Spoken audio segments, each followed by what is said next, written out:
Hello, my dear students. Good morning. How are you? This is Arpan sir, and we will continue chapter first today. In this chapter, we have discussed some important topics and points. As we have studied about stars, galaxy. तो इस तरह से बच्चों इस chapter में हम stars के बारे में और गैलेक्सी के बारे में समझ चुके हैं, पढ़ चुके हैं। और आज जो हम स्टार्ट करने वाले हैं, आज जो हम स्टडी करने वाले हैं, वो बहुत ही इम्पोर्टेंट टॉपिक है। तो इसीलिए आई होप कि आप अच्छे से पढ़ेंगे और चीज़ों पर ध्यान देंगे। ओके, तो हम बात करने वाले हैं कॉन्स्टिलेशंस के बारे में। Constellations, okay. कॉन्स्टिलेशंस कुछ नहीं है, एक तरह से जैसे आप रात में आप देखते हैं तो वहाँ पर कुछ स्टार्स इस तरह से बने होते हैं, है ना, कि कोई स्टार यहाँ पर है, कुछ यहाँ पर है, कुछ यहाँ है, कुछ यहाँ है, और इस तरह से मतलब एक शेप बना लेते हैं, है ना। अगर हम इन सबको आपस में जोड़ दें, यहाँ से ऐड इस तरह से सबको ड्रॉ कर दें सबके बीच में, तो यहाँ पर एक शेप बन जाती है इस तरह से, है ना। और भी बहुत तरह की शेप बन सकती हैं। तो इसी को हम क्या बोलते हैं? इसी को हम कॉन्स्टिलेशंस बोलते हैं। चलिए देखते हैं। If you look at the sky on a clear night we will notice various patterns form by different group of stars. These group of stars are called constellation. मतलब कि जब हम स्काई में देखते हैं, एक क्लियर नाइट में देखते हैं, तो हम ये पाते हैं कि वहाँ पर ना एक पैटर्न सा बना होता है कुछ, है ना। जैसे आप अपनी बुक में भी देख सकते हैं। तो यहाँ पर कुछ स्टार्स दिए हुए हैं, मान लेते हैं ये पॉइंट्स हैं, और जब हम इन सभी पॉइंट्स को आपस में ड्रॉ कर देते हैं, एक लाइन ड्रॉ कर देते हैं इनके बीच, है ना, इमेजिनरी लाइन ड्रॉ कर देते हैं, तो यहाँ पर एक शेप बन जाती है। इसी को हम कॉन्स्टिलेशन बोलते हैं। बहुत ही सिंपल है। तो constellation which can be identify most easily is the Saptarishi, जिसको हम अक्सर सबसे ज़्यादा आइडेंटिफाई करते हैं, सबसे पहले पता लगाते हैं, उसको हम सप्तऋषि के नाम से जानते हैं, क्योंकि इसमें 7 स्टार्स होते हैं।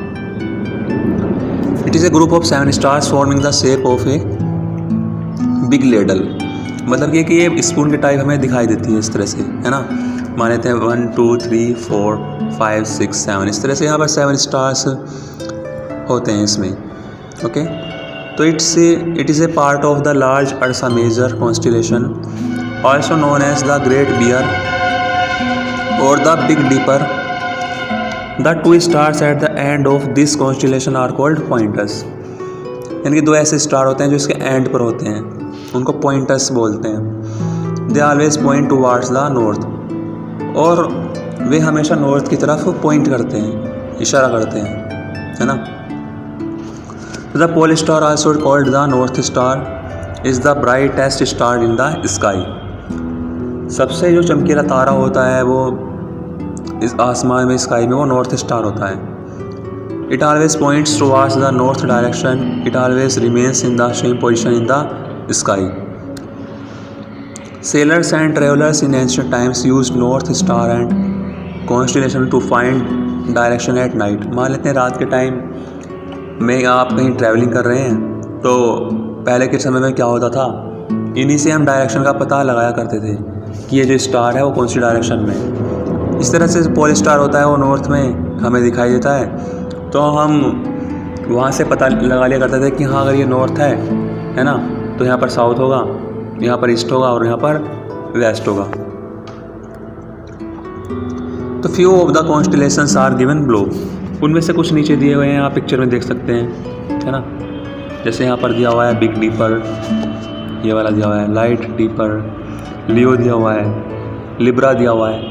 तो इस तरह से यहाँ पर कॉन्स्टिलेशंस दिए हुए हैं। अब हम बात करने वाले हैं बच्चों अब हम बात करने वाले हैं सोलर सिस्टम के बारे में। हम अभी कॉन्स्टिलेशन के बारे में समझ चुके हैं। अगर आपको कोई प्रॉब्लम होती है तो आप अपनी प्रॉब्लम उससे डिस्कस कर सकते हैं। ओके, सबसे पहले हम बात कर लेते हैं सोलर सिस्टम की। जो सौर मंडल है, जो सन का परिवार है ना, उसके बारे में बात करने वाले हैं। सोलर मतलब सन से रिलेटेड, यानी कि जो सन की फैमिली है, जो 8 प्लैनेट्स हैं और सन है, उनके बारे में। तो word solar system means the sun and everything that travels around it. हमारा सोलर सिस्टम का मतलब क्या है, जो सन है और जितने भी प्लैनेट्स इसके चारों तरफ चक्कर लगाते हैं इस तरह से, है ना। जैसे मान लेते हैं ये हमारा बीच में सन हो गया यहाँ पर मिड में, और यहाँ पर ये प्लैनेट्स हो गए जो इसका क्या करते हैं, चक्कर लगाते हैं। तो it was formed around 4.6 billion years ago. और इसका जो निर्माण था इसका सोलर सिस्टम का, वो अब से 4.6 बिलियन ईयर्स एगो पहले हुआ था। The word solar is derive from the Latin word sol meaning sun. देखो ये जो सोलर है वर्ड जो है ये सोल से मिल के बना है। सोल एक लैटिन वर्ड है जिसका मतलब होता है सन। तो sol in Roman mythology is the sun god. The solar system means the family of the sun. देखो सोलर सिस्टम का सिंपल वर्ड्स में हम मीन्स बोल सकते हैं कि ये फैमिली ऑफ द सन, मतलब ये सन का परिवार है।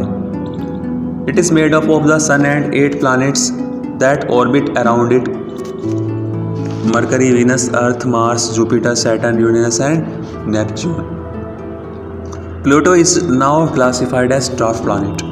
मतलब कि अगर हम देखें तो यहाँ पर जो सन है और उसके अलावा जो 8 प्लैनेट हैं, जो 8 प्लैनेट्स हैं, वो क्या कहलाएंगे, सोलर सिस्टम के अंदर आएंगे वे सभी, ठीक है।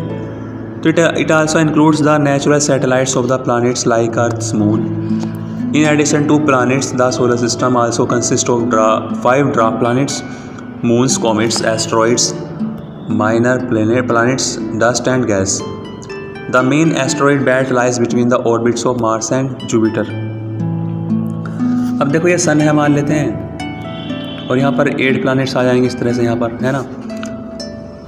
तो ये सब क्या कहलाएंगे, यानी कि जितनी भी थिंग्स क्या करती हैं, चक्कर लगाती हैं सन का, वो सब सोलर सिस्टम के अंदर आएंगी, ठीक है। और इसमें दिया हुआ जैसे द मेन एस्ट्रॉइड बेल्ट, एक एस्ट्रॉइड बेल्ट है वो जो कि मार्स और जुपिटर के बीच है। यहाँ पर कुछ क्या है, यहाँ पर कुछ स्टार्स हैं छोटे छोटे, है ना, उनको हम क्या बोलते हैं, एस्ट्रॉइड बेल्ट्स बोलते हैं। इस तरह से वो बेल्ट है, पूरी चैन है, वो छोटे छोटे यहाँ पर एस्ट्रॉइड्स होते हैं। एस्ट्रॉइड्स यही होता है जो छोटे छोटे टुकड़े हैं इनके, है ना, इन्हीं प्लैनेट्स के। तो आई होप बच्चों कि आप सभी को समझ आया होगा ये सब, और आप घर पर सभी चीज़ों को ध्यान से पढ़ रहे होंगे। Okay, so if you have any problem you can discuss it to me in your group. Okay, इस क्लास को हम यहीं पर एंड करते हैं। Okay, thank you, bye bye.